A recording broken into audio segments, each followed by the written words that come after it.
Olá, pessoal, sejam bem-vindos a mais um Palavra Jurídica, onde hoje nós vamos falar da alegação de um professor que durante as suas férias foi convocado para o trabalho, né? E aí esse professor, ele ingressa com uma ação judicial contra a escola pedindo uma indenização por conta desse trabalho nas férias. E aí, o que a escola pode fazer para se defender nesse caso? Vamos lá? Vamos ver mais um caso aí para a gente poder decifrar como é que a escola pode se organizar. Olha lá. O professor alega que durante o seu período de férias legais foi solicitado a realizar atividades de trabalho, como atender a chamados da escola, participar de reuniões, preparar material ou responder a e-mails. Bom, o que a escola deve fazer em termos de defesa para combater essa alegação do professor? A escola, ela deve primeiro ter comprovação do gozo integral de férias, tá? E o efetivo pagamento de férias desse professor sem qualquer tipo de exigência de trabalho. Então, isso é muito importante, que a escola tenha lá o valor depositado certinho das férias dos professores e também a comprovação que esse professor não foi incomodado durante esse período de gozo de férias para exercer a sua função de professor, tá? Para não exercer nenhuma carga horária de trabalho. Bom, vamos ao caso concreto para a gente visualizar isso acontecendo numa escola. Olha lá. Um professor alega que durante suas férias de julho, a escola o contactou várias vezes para resolver questões administrativas e pedagógicas urgentes, enviando-lhes e-mails como demanda e realizando chamados de vídeo. E aí, como é que a escola sai de uma situação dessa? Então, vamos lá. Comprovação do gozo de férias. Apresentar a documentação desse período de férias, o recibo de férias com adicional de 1/3 e a comunicação formal do afastamento. A gente já tinha falado sobre isso.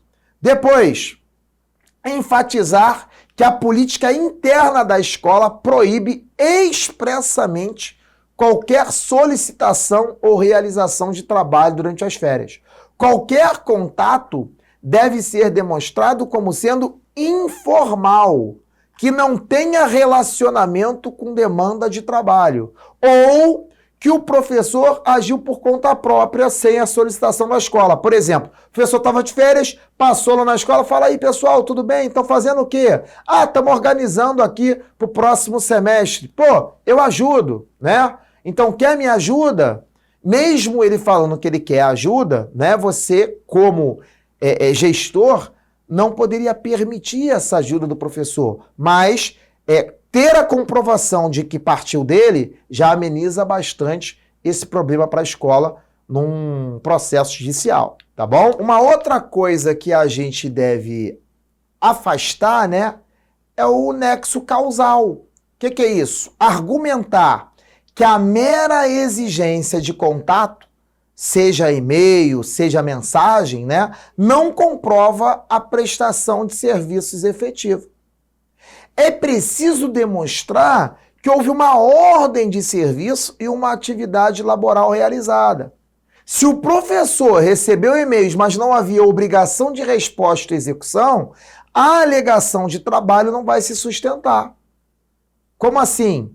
A escola pode mandar um e-mail informando que após o recesso escolar, após as férias dele, na primeira semana de ano letivo, a escola vai fazer uma reunião para que seja apresentada o planejamento anual.